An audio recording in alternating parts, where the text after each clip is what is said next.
Welcome to this no-nonsense deep dive into The Subtle Art of Not Giving a Fuck, a counterintuitive approach to living a good life by Mark Manson.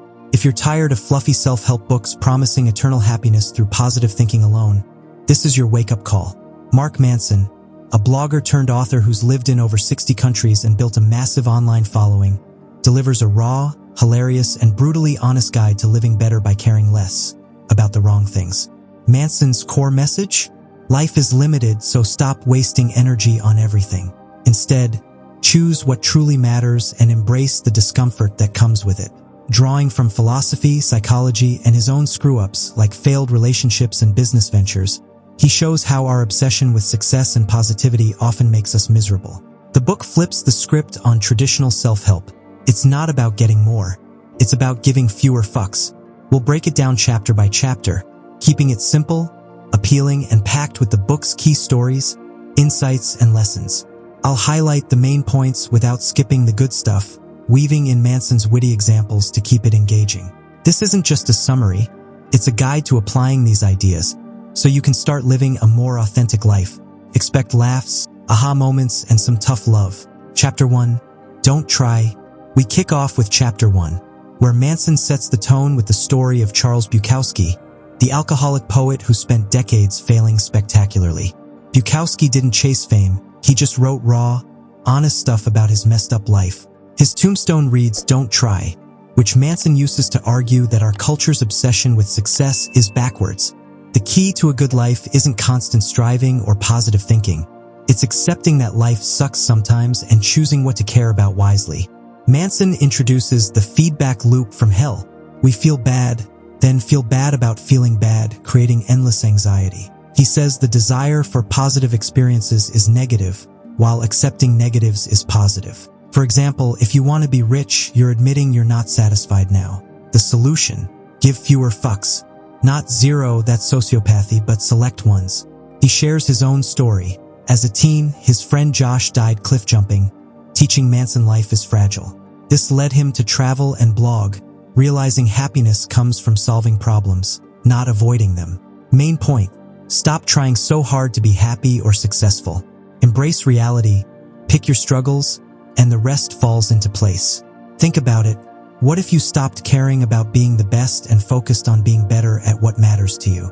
Try listing 3 things you truly give a fuck about: family, health, creativity, and ignore the rest. That's the subtle art in action. Chapter 2. Happiness is a problem.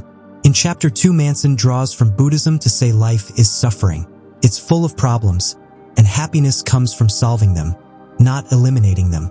He uses the metaphor of a backpack. We all carry one with problems. The goal is choosing which ones to carry. He tells the story of the Buddha, who left his palace to face suffering and found enlightenment by accepting it. Modern self-help, Manson argues, sells the lie of constant happiness, leading to disappointment. Instead, embrace discomfort. For instance, wanting a mansion means solving money problems. Wanting love means solving relationship issues. Manson introduces the subtle art. It's about prioritizing better problems. He shares how his blog blew up by telling people to accept their flaws. Key lesson: happiness is action-oriented. Ask yourself, what problem do I enjoy solving? If it's writing, pursue that career, even if it's hard. To make it engaging, imagine a world where everyone chased easy happiness. We'd all be couch potatoes. But real fulfillment comes from effort. Guide: identify a problem in your life, like fitness, and reframe it as a challenge you're choosing. That's how you find joy in the grind. Chapter 3. You are not special. Chapter 3 is a reality check on entitlement. Manson says our generation was raised on everyone gets a trophy, leading to unrealistic expectations. He shares Dave Mustein's story. Kicked from Metallica, he formed Megadeth, sold millions, but felt like a failure compared to Metallica's billions. Meanwhile, Pete Best, fired from the Beatles, lived a happy life without fame. The point? Entitlement comes in 2 flavors: I'm awesome, so I deserve special treatment, or I'm crap, so the world owes me. Both blind us to reality. Manson recounts his own entitlement after college, expecting success without work, leading to rock bottom. He argues mediocrity is normal, most people are average, and that's okay. True self-improvement starts with accepting you're not special, then working hard. Example: his friend who quit dreaming of rock stardom to become a teacher and found happiness. Guide the audience. List 3 ways you're average, then 3 strengths to build on. Stop comparing to Instagram highlights. Focus on your own progress. This chapter teaches humility as the path to growth. Chapter 4. The Value of Suffering. In Chapter 4, Manson explores how we measure life by what we're willing to suffer for. He tells the story of Hiro Onoda, a Japanese soldier who hid in the jungle for 29 years after World War II, suffering for a lost cause because his values were misplaced. Manson says our values determine our problems, and good values lead to good problems. Bad values like pleasure or material success create meaningless suffering. Good ones like honesty, innovation, and vulnerability create worthy struggles. He uses his breakup story. Suffering from a failed relationship taught him better values in love.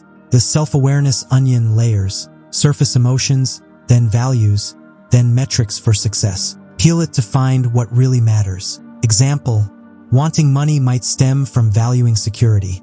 Redefine success as financial stability, not wealth. Educating tip: question your suffering. What value is it serving? If it's bad, change the value. This balances pain with purpose, making life meaningful. Chapter 5. You are always choosing. Chapter 5 hammers home responsibility. Manson says we choose how to respond to everything, even tragedy.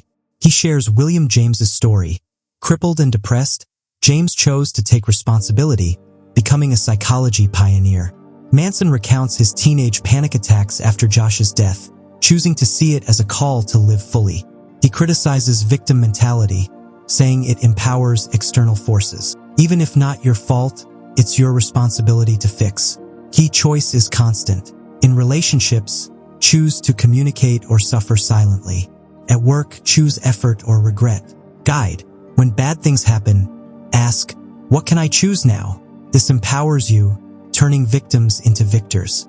Chapter 6. You're wrong about everything, but so am I. Chapter 6 is about uncertainty. Manson says beliefs are approximations, always partially wrong. Growth is revising them.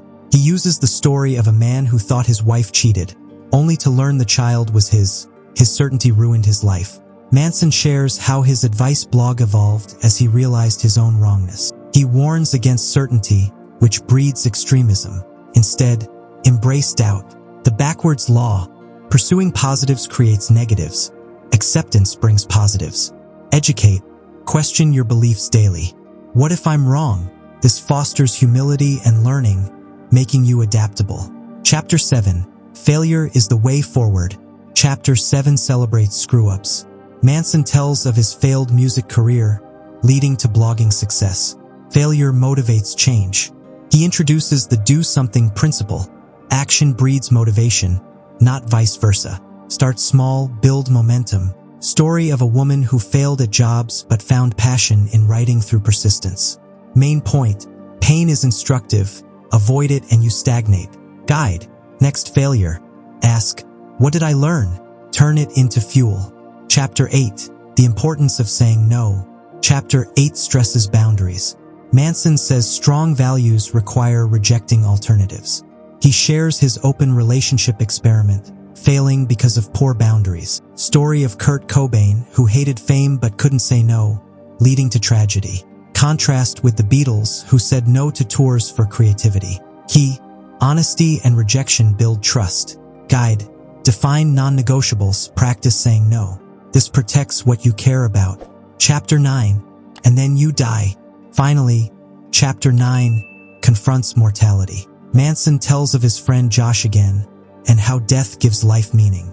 He references Ernest Becker's denial of death. We seek immortality through legacies, but true freedom is accepting death. Story of his grandfather's regretful life versus those who live fully. Legacy is what we leave in others. Guide: imagine your funeral. What legacy do you want? Live accordingly, giving fucks to meaningful things. Conclusion: go forth and give fewer fucks. We've wrapped up the subtle art of not giving a fuck. Manson's wisdom: life's short. Choose your fucks wisely. Embrace problems. Take responsibility. And face death to live vibrantly. Start small. Pick one chapter's lesson and apply it today. Thanks for listening. If inspired, grab the book for more. Remember, the subtle art is yours to master.